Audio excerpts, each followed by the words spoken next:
ಒಂದು ಕಡೆ ದುಬೈ ಒಕ್ಕಲಿಗರ ಸಂಘದ ಅಧ್ಯಕ್ಷರಾಗಿರ್ತಕ್ಕಂಥ ಯತೀಶ್ ಗೌಡ ನಮ್ಮೊಂದಿಗೆ ಸಂಪರ್ಕದಲ್ಲಿದ್ದಾರೆ. ಸದ್ಯದ ದುಬೈನ ಪರಿಸ್ಥಿತಿ ಏನು? ದುಬೈನಲ್ಲಿ ಒಂದಷ್ಟು ವಿಮಾನಗಳು ಹಾರಾಡೋಕ್ಕೆ ಶುರುವಾಗಿವೆ ಅಂತ ನಾವು ಕೇಳಿದ್ರೆ ಸ್ವಲ್ಪ ಖುಷಿಯಾಯಿತು. ನಮ್ಮ ಭಾರತದ ಜನ ಅನೇಕರು ಸ್ಟಕ್ ಆಗಿದ್ರಲ್ಲಿ ಅಂತ ಹೇಳಿ. ಯತೀಶ್ ಗೌಡ ಅವರೇ ನಮಸ್ಕಾರ. ನಮಸ್ಕಾರ ಸರ್. ಹೇಗಿದೆ ದುಬೈ ಪ್ರೆಸೆಂಟ್ಲಿ ಹೇಗಿದೆ? ದಾಳಿಗಳು ಒಂದು ರೀತಿಯಲ್ಲಿ ಇಲ್ಲಿ ಸುಮಾರು ಜನ ದುಬೈನಲ್ಲಿ ಕೆಲಸ ಮಾಡ್ತಾರೆ, ಎಸ್ಪೆಷಲಿ ನಮ್ಮ ಕೇರಳ ಕಡೆಯವರು, ಮಂಗಳೂರು ಕಡೆಯವರು, ನಮ್ಮ ಭಾರತದ ಜನ ತುಂಬ ಜನ ಕೆಲಸ ಮಾಡ್ತಾರೆ ಅಲ್ಲೆಲ್ಲ.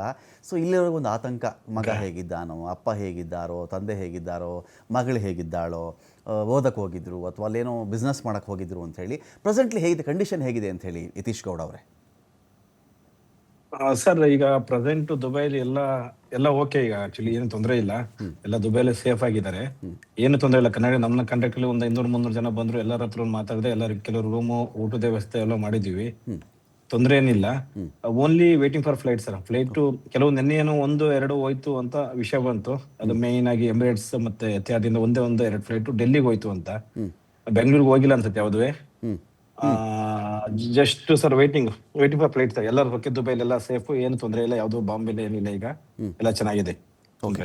ಅಂದರೆ ಈಗ ಅಟ್ಯಾಕ್ ಅಂತ ಬಂದಾಗ, ದಾಳಿ ಅಂತ ಬಂದಾಗ ಇರಾನ್ ಏನು ಮಾಡ್ತಾ ಇದೆ? ಅಮೇರಿಕದ ವಾಯು ನೆಲೆ, ಮಿಲಿಟರಿ ನೆಲೆ ಅಥವಾ ನೌಕಾ ನೆಲೆಗಳನ್ನು ಉಡಾಯಿಸ್ತಾ ಇದೆ. ಯಾವೆಲ್ಲ ತನ್ನ ಸುತ್ತಮುತ್ತ ಯಾವ ದೇಶ ಇದ್ದರೂ ಕೂಡ ಆ ಕೆಲಸವನ್ನು ಇರಾನ್ ಕಡೆ ಮಾಡ್ತಾ ಇದೆ. ತನ್ನ ಅಧ್ಯಕ್ಷನನ್ನು ಹತ್ಯೆ ಮಾಡಿಬಿಟ್ರಲ್ಲ ಇವರು ಅಂತ ಹೇಳಿ. ದುಬೈನಲ್ಲಿ ಈ ರೀತಿ ಮಿನಿಮಮ್ ಎಷ್ಟು ಸ್ಟ್ರೈಕ್ ಆಗಿದೆ, ಎಷ್ಟು ಏಟು ಬಿದ್ದಿದೆ ದುಬೈಗೀಗ ಅಂತ?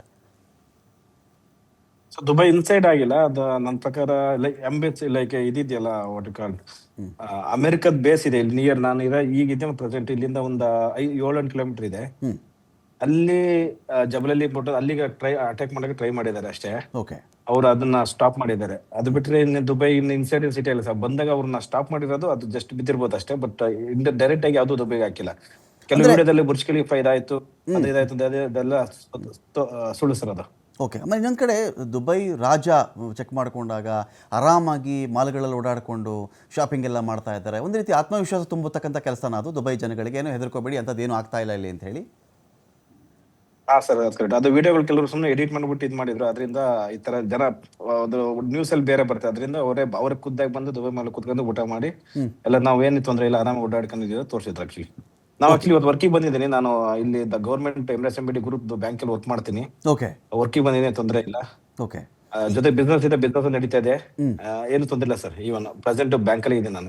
ನಿನ್ನೆ ಒಂದು 10 ಫ್ಲೈಟ್ಗಳು ಯತೀಶ್ ಅವರೇ, 10 ಫ್ಲೈಟ್ಗಳು ಆ ಕಡೆಯಿಂದ ಬಂತು ಅಂತ ನಾವು ಕೇಳ್ಪಟ್ವಿ. ಬಂದು ಲ್ಯಾಂಡ್ ಆಗಿದ್ದು ಕೂಡ ಹೌದು. ಈಗ ಯಾರಾದರೂ ಇವತ್ತು ದುಬೈ ಹೋಗ್ಬೇಕಪ್ಪ ನಾನು ಅಂತ ಯಾರೋ ಇಷ್ಟಪಟ್ಟರು ಅಂತ ಅಂದ್ಕೊಳ್ಳಿ, ಅಥವಾ ದುಬೈಯಿಂದ ನಾನು ಆಚೆ ಬರಬೇಕು ಅಂತ ಅಂದ್ಕೊಂಡ್ರೆ ಎಲ್ಲ ನಾರ್ಮಲ್ ಆಗಿದೆಯಾ? ಸ್ವಲ್ಪ ಏನಾದರೂ ವೆಯ್ಟ್ ಮಾಡಬೇಕಾಗತ್ತಾ? ಸಿಚುವೇಶನ್ ಚೆನ್ನಾಗಿಲ್ವಾ? ಏನು ಕಥೆ ಅಂತ? ನಾರ್ಮಲ್ಸಿ ಆಗಿದೆಯಾ ಅಲ್ಲಿ, ಹೇಗೆ ಅಂತ? ಸರ್, ದುಬೈ ನಾರ್ಮಲ್ ಆಗಿದೆ, ತೊಂದರೆ ಇಲ್ಲ. ದುಬೈ ಏನಿಲ್ಲ, ಜಸ್ಟ್ ನಾವು ವರ್ಕಿಗೆ ಬಂದ್ರೆ ಬ್ಯಾಂಕ್ ಅಲ್ಲಿ ಎಂಪ್ಲಾಯ್ ಬರ್ತಾ ಇದ್ದಾರೆ, ಕಸ್ಟಮರ್ ಬರ್ತಾ ಇದ್ದಾರೆ, ಹೋಗ್ತಾ ಇದ್ದಾರೆ. ಈಗ ನಾನು ಡ್ರೈವ್ ಮಾಡ್ಕೊಂಡು ಬಂದ್ರೆ ನಾನು ಡ್ರೈವ್ ಮಾಡ್ಕೊಂಡು ರಿಟರ್ನ್ ಹೋಗ್ತಾ ಇದ್ದೀನಿ, ಏನು ತೊಂದರೆ ಇಲ್ಲ. ಏನು ಇಲ್ಲಿ ತೊಂದರೆ ಅಂದ್ರೆ ಇರಾನ್ ಅಟ್ಯಾಕ್ ಮಾಡ್ಬೇಕಾದ್ರೆ ಇದು ಬಾರ್ಡರ್, ಈಗ ನಾವು ಇಂಡಿಯಾಕ್ಕೆ ಹೋಗ್ಬೇಕಾದ್ರೆ ಎಲ್ಲ ಇದೇ ಮೇನ್ ಬಾರ್ಡರ್, ಅಂದ್ರೆ ಎಲ್ಲ ದಾಟ್ಬಿಡ್ಬೇಕು. ಕುವೈತ್, ಒಮಾನ್ ಮತ್ತೆ ಸೌದಿ ಅರೇಬಿಯಾ, ಅದರಲ್ಲಿ ಇರಾನಿ ಅದೆಲ್ಲ ಬಾರ್ಡರ್. ಆಕ್ಚುಲಿ ಅದೇನಾರ ಫ್ಲೈಟ್ ಏನಾರು ಹಿಟ್ ಅಂತ ಒಂದು ಕಾರಣಕ್ಕೋಸ್ಕರ ಭಯ ಸರ್. ಅದು ಬಿಟ್ರೆ ದುಬೈಲಿ ಎಲ್ಲ ಸೇಫ್ ಆಗಿದೆ, ತೊಂದರೆ ಇಲ್ಲ, ಎಲ್ಲ ಆರಾಮಾಗಿದೆ, ನಾರ್ಮಲಿ ಹೇಗಿದೆ ಅದೇ ತರ ಇದಾರೆ. ಅಲ್ಲಿ ನಮ್ಮ ಕನ್ನಡಿಗರು ಕೆಲವರು ಹೇಳಿ ಮಾತಾಡಿ. ಕನ್ನಡಿಗರು ಕೆಲವರು ಟೂರಿಸ್ಟ್ ಬಂದ್ರೆ ಸಿಗೋಕೊಂಡ್ಬಿಟ್ಟಿದ್ರೆ, ಅವ್ರದ್ದು ವೀಸಾ ಎಕ್ಸ್ಪೈರಿ ಆಯ್ತಲ್ಲ 2 days ಮುಂಚೆ, 3 days ಮುಂಚೆ.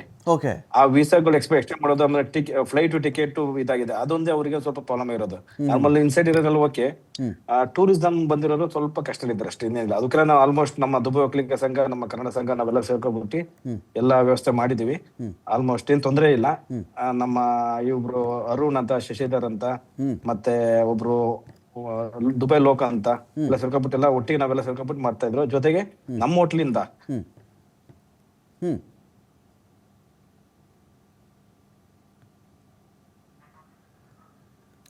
ಸಂಪರ್ಕ ಸಾಧ್ಯವಾಗ್ತಿಲ್ಲ. ಸಾಕಷ್ಟು ವಿಷಯಗಳ ಬಗ್ಗೆ ಕೂಡ ಮಾಹಿತಿ ಕೊಡ್ತಾ ಇದ್ರು. ಕೆಲವ್ರದ್ದು ವೀಸಾ ಎಕ್ಸ್ಪೈರ್ ಆಗಿಬಿಟ್ಟಿದೆ, ಕೆಲವ್ರಿಗೆ ಟಿಕೆಟ್ ಸಮಸ್ಯೆ ಆಗಿಬಿಟ್ಟಿದೆ. ಇವತ್ತಿಗೆ ಟಿಕೆಟ್ ಬುಕ್ ಮಾಡಿರ್ತಾರಪ್ಪ, ವಿಮಾನ ಇಲ್ಲ, 2 ದಿನ ಆಗಿಬಿಟ್ಟಿದೆ, ಮತ್ತೆ ಟಿಕೆಟ್ ಬುಕ್ ಮಾಡಬೇಕಾ? ಆ ಟಿಕೆಟ್ ದುಡ್ಡನ್ನು ಕಟ್ ಮಾಡ್ಕೊಂಡ್ಬಿಟ್ಟಿದ್ದಾರಾ? ಏನಾಗುತ್ತೆ? ನಾವು ಕೂಡ ಈ ಏರ್ವೇಸ್ ಕಂಪನಿಗಳ ವಿಚಾರಕ್ಕೆ ಬಂದಾಗ ಇಂಥ ಸಮಯವನ್ನು ನೋಡಿ ಅವರು ಕೂಡ ಬೆಲೆ ಜಾಸ್ತಿ ಮಾಡಿಬಿಡ್ತಾರೆ. ಅದರಲ್ಲೇನು ದೊಡ್ಡ ವಿಚಾರ ಇಲ್ಲ ಇಲ್ಲಿ, ಎಲ್ಲ ಅಡ್ವಾಂಟೇಜ್ ಮಾಡ್ಕೊಳ್ತಾರೆ. ಮನುಷ್ಯನ ಎಮರ್ಜೆನ್ಸಿಯೇ ಅನೇಕರಿಗೆ ಬಂಡವಾಳ.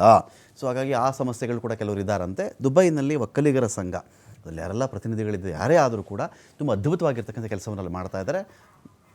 ಯತೀಶ್ ಅವ್ರ ಮತ್ತೆ ಸಂಪರ್ಕದಲ್ಲಿದ್ದಾರೆ, ಮಾತಾಡ್ಸ್ಬಿಡ್ತೀನಿ ಅವ್ರು. ಯತೀಶ್ ಅವರೇ, ಈಗ ದುಬೈನಲ್ಲಿರ್ತಕ್ಕಂಥ ಅಮೆರಿಕದ ಸೇನಾ ನೆಲೆಗಳ ಮೇಲೆ ದಾಳಿಯಾಗಿ ಯಾರಿಗಾದ್ರೂ ತುಂಬ ತೊಂದರೆ ಆಗಿದೆ, ತುಂಬ ಅಮೆರಿಕನ್ಸ್ನ ಕೊಂದು ಹಾಕಿದ್ದಾರೆ, ಆ ಥರದ ಇನ್ಫಾರ್ಮೇಷನ್ ಏನಾದರೂ ಇದೆಯಾ, ಅಥವಾ ಬರೀ ನೆಲೆಗಳ ಮೇಲೆ ದಾಳಿ ಆಗ್ತಾ ಇದೆ, ನಷ್ಟ ಮಾಡ್ತಾ ಇದ್ದಾರೆ, ಜೀವಹಾನಿ ಆಗಿಲ್ಲ ಅಂತ ಏನಾದರೂ ಇದೆಯಾ ಅಂತ?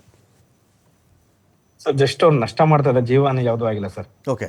ಜೀವನ ಆಗಿಲ್ಲ. ಅದ್ಯಾವ್ದೋ ನಿಮ್ಗೆ ನ್ಯೂಸ್ ಪ್ರಕಾರ ನ್ಯೂಸ್ ಕಲೆಕ್ಟಿವ್ ನಲ್ಲಿ ಬಂತು, ಒಬ್ರಿಗೇನೋ ನಮ್ಮ ಏಷ್ಯನ್ಗೆ ಇದಾಯ್ತು ಅಂತ, ಮತ್ತೆ ಇನ್ನೊಬ್ರು ಯಾರೋ 2 ಪಾಕಿಸ್ತಾನಿಗೆ ಇದಾಯ್ತು ಕಲೆಕ್ಟಿವ್ ನ್ಯೂಸ್ ಅಲ್ಲಿ ಬಂದಿದ್ದು ಕೇಳಿದೆ. ಅದು ಬಿಟ್ರೆ ಇನ್ಯಾವುದು ನಷ್ಟ ಮಾನ ನಷ್ಟ ಇದಾಗಿಲ್ಲ ಸರ್.